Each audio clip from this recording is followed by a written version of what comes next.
We're gonna do a little pregnancy update. I'm excited. But here's the thing. I would, first of all, I would say that we would do one every month. Last time I was here at 14 weeks when I announced it. Now it's 18 weeks, so that's appropriate.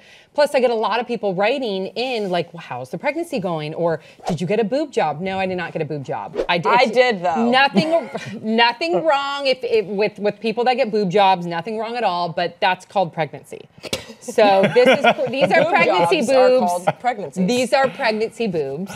And then, so today I'm trying to think, first of all, it's crazy just to watch your body expand. It's so weird to watch like my belly expand, to watch the boobs expand, like other areas expand.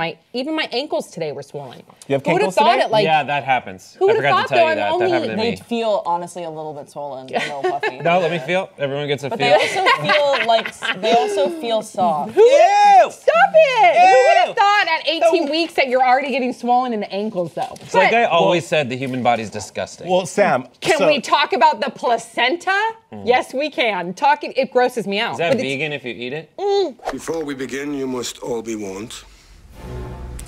Nothing here is vegetarian. It's when it comes from you, yes, it's vegan. When you breastfeed, when it comes from you, when you eat the placenta, if you choose to, and that's I totally didn't okay know if you do, that's vegan. It's still, sorry, go ahead. It's when you eat from other species, that's still considered auto-cannibalism, non-vegan. correct? But can I talk about the placenta? Because this really shocked me. And I think it's a beautiful thing. It's just to put that in the context of weird. Omelets, is the placenta like the yolk? The placenta is basically a big scab that you have to give birth to. Egg whites? Wow. You know you have to give birth to the placenta afterwards? Absolutely. I didn't know that. What are you gonna name it? But it's amazing. They call it the tree of life. And let me describe, the placenta is an organ that develops, you grow it in the uterus during pregnancy, okay? And it's this structure that provides oxygen and nutrients to your growing baby, removes waste products from your baby's blood.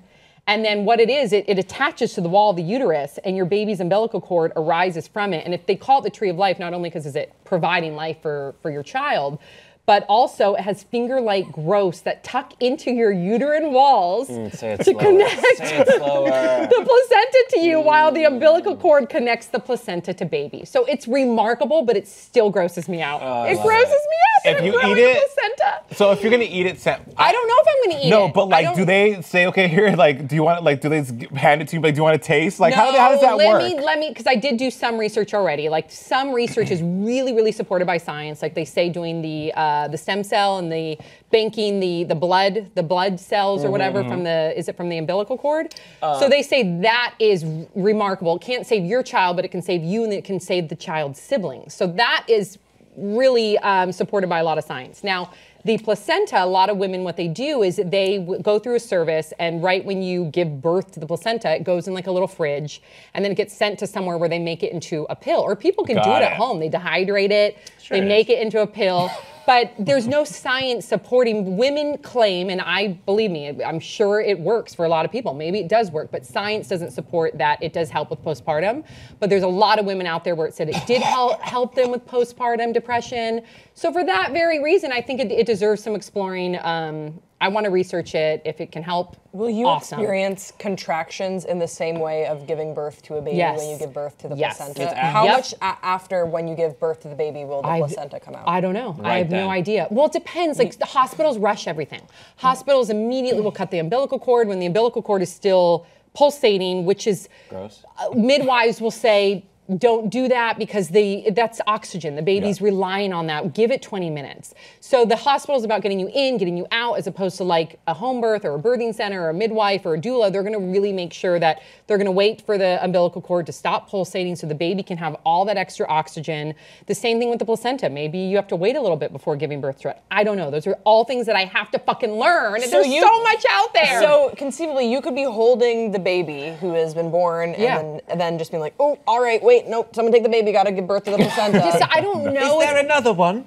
Is there another baby in there? You would know. I had a conversation with a friend who was pregnant yesterday, and know what her biggest fear was? What? Crapping on the table. Yeah, that's a, She was like, I'm afraid of crapping on the table. Yeah, that happens. Also, whether or not you tear, I was talking to my mom about it, and my mom's now like, you know, I'm curious, like, why I never had these conversations with her prior, but now when we talk about it, because my mom gave birth to 4 kids naturally, and she was like, it's the greatest high you'll ever have. It's nothing you can't handle. You don't, because she didn't have any drugs, and she was like, it's amazing. You got to do it.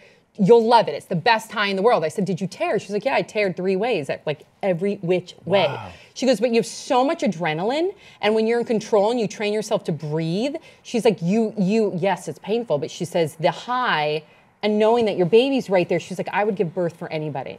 How amazing is my mom? Because here I'm like, fuck, I'm gonna tear. This is gonna be crazy. Well, isn't it also like you can't have sex for like a while after the baby's I think 6 weeks they claim. Now, if you don't tear, it depends. If you don't tear, because like a midwife or a doula, they will prep your vagina with like oils and help stretch you so you don't tear. Like in the lead up to it, not like on the day. Yeah. Like, hey, like vagina glam squad. You've reached your 3rd trimester. Lie down. And coconut oil. It depends how you push. If you were to push all crazy, Brett, if you can have control in your pushing, you're not going to tear as much. If you're just like, and if you push really hard, then you're going to tear. So what are some of the things you have to do, like now, like physically? Now I have to work on, well, I haven't gone to classes yet, but there's like the Bradley method, there's Le Mans. So like you work on your breathing, you work on squats, you work on like flexing all the muscles down there, and you work on like and building your core, things like that. So those are things that I'm doing. I just want you to know that I am supportive and on board for everything you're talking about, but my face is reacting in a way that it would not express. Isn't it weird that we I just want you to know that I might look different, but I might look like. Isn't it weird, but I though? Feel like yes, but isn't it weird that we don't talk about this enough? That, like, for me, I had to Google what a placenta does. Like, isn't it weird that we don't understand our own bodies when it should be the forefront of why we're here? It is to give birth. I wonder what it tastes like. To procreate. Right. Sam, it's a good point you make, because again, in this conversation with my friend, she said that, you know, we're always caught up in our lives and, you know, what we're doing and the lives we're trying to create. But as you just said, we're here for a purpose. Like, Mother Nature has given you this body to do what you're about to do. That's why I kind of want to experience birth. Believe me, I have nothing against an epidural, and maybe I'll cave and have an epidural, but we're here to give birth. I want to experience that. I want to know what it feels like. I want to know that high that my mom talks about. Like, because when you do give birth, all of a sudden all these specific hormones and chemicals will be released in your body to help you deal with it. Sam's always looking for the next high. I just want to know what it's like. I don't want to be addicted to birth. And what scares me, though, it's not even about like trying to power through it. What scares me is you read, like, there's a really good documentary, and I talked about this before, called The Business of Being Born, where it talks about the more intervention you have, the more likelihood that it becomes more painful. Is it raining this hard outside? Yeah, it's raining really hard. That's exciting, you guys. It's raining really, really hard. We could hear it on the roof. It sounds like people are screaming. We can hear it on the roof. It's amazing. So, like, they say, like in this documentary, if you are given an epidural, or if you're given Pitocin to induce the baby, because in hospitals they want you out, then you lose kind of like your body's already built to give birth to the baby. So if you start messing with that, then comes more Pitocin, then comes more epidural, then you can't feel the pushing, so then they give you more Pitocin, and then sometimes you end up with a C-section because you're not even like able to do what your body's supposed to do. Yeah, you're so doped up. Sometimes if you just let your body do what it's supposed to do, if all the cards are in your favor, then that can be... The logic there is let it get terrible. Because your body's designed to make it a little less terrible. Yeah, but it depends if you're prepared. Like my mom said, if she wasn't in control, she saw very quickly in a nanosecond that things would change drastically. She said if you don't lose control, you're in the zone and you're breathing, she's like, it's not that bad. I've seen videos. There's a video of a woman by a lake on YouTube, strangely, naked squatting, and she's just like, and then it stopped. And then you just watch the baby, and she just pulls it out, and she and her weird naked husband come out, and they cut the cord, and they're just sitting by the river. Hippie white people, just like, I love how natural this is. I've never seen that. But it's the one way you can watch nudity on YouTube. I'd rather squat. I think squatting sounds really good. But yeah, so also though the baby is the size of either an artichoke or, depending on what app you're on, a bell pepper. An artichoke? An artichoke or a bell pepper. Those are two different sized things to me. Well, that's what they gave me. 5.5 inches long. 5.5 inches long. That's pretty crazy. Sam, like at night when you're, just like chilling, do you have conversations. That's 5.5 inches. Just know that. If it's anything longer than that, it's way bigger than 5.5 inches. It's 5.5 inches long. So yes, I have, they say, okay, so the baby can hear at 5 months, right? So they say there's a number of things. There's an app that I just downloaded that's really cool called Neural, N-U-R-Y-L, and it's been in development for decades. And what it is, it's a specific, different artists, so like everything from classical to other musicians, and they say it's going to help with the cognitive abilities. So yes, the baby can hear. So I talk to the baby, we read to the baby, and there's even science too that shows if you stick with like a specific couple nursery rhymes or couple books, that later on the baby will respond to those books because it remembers it in the uterus. Yeah. So that's interesting. That is I mean, interesting. why not? And it helps you bond. Like if my husband does it, it just helps us bond with the baby because I feel the baby. Now like you feel little flutters. So like right now the baby's kicking and moving and swallowing and hiccuping, and because it's so small, it's not very strong, but you can feel little flutters and it's amazing. So because I feel it, I feel connected, but my husband doesn't feel it. So if he can read to the baby, he can feel more connected. Sure. Yeah, that's awesome. Yeah, it's amazing. It really is amazing. So yeah, it's crazy. I'm trying to think like negatives. Negatives is just, I feel good now. Like I said, the first trimester was hell. I was sick every day, but now I feel really good. And now's the nesting phase where you really do have crack energy and you want to get everything organized. And it's bizarre. It's bizarre to be like at 1 a.m, just want to like go clean out your closet to like make sure everything's perfect. I love that. I love, because that probably happens with animals, right? Yeah. And they're like, oh, well, I'm just going to go do it. But the fact that like, it happens with a human, and we have all this other stuff that exists that we use a lot of brain power to create, but we're still doing like this very fundamental, instinctive thing. Yeah. But rather than with like sticks to make a nest, you're like, oh, I gotta put these candles in a specific order. It's just like crazy. Compartmentalizing, cleaning shit out, and organizing. I went to the Container Store. It's the best place in the world. I never thought I'd visit it because I'm not one to be organized. I'm like, if you open up my drawers, typically it's just, my stuff's just in there, but now everything's like totally What cravings have you had? Because you have such a specific diet that you follow. Like, has there ever been a time, Sam, in the last 5 months where you wanted just like a hunky piece of bacon? No, and I would tell you, I would totally tell you, and I would really think about like, if that's something that my baby might need.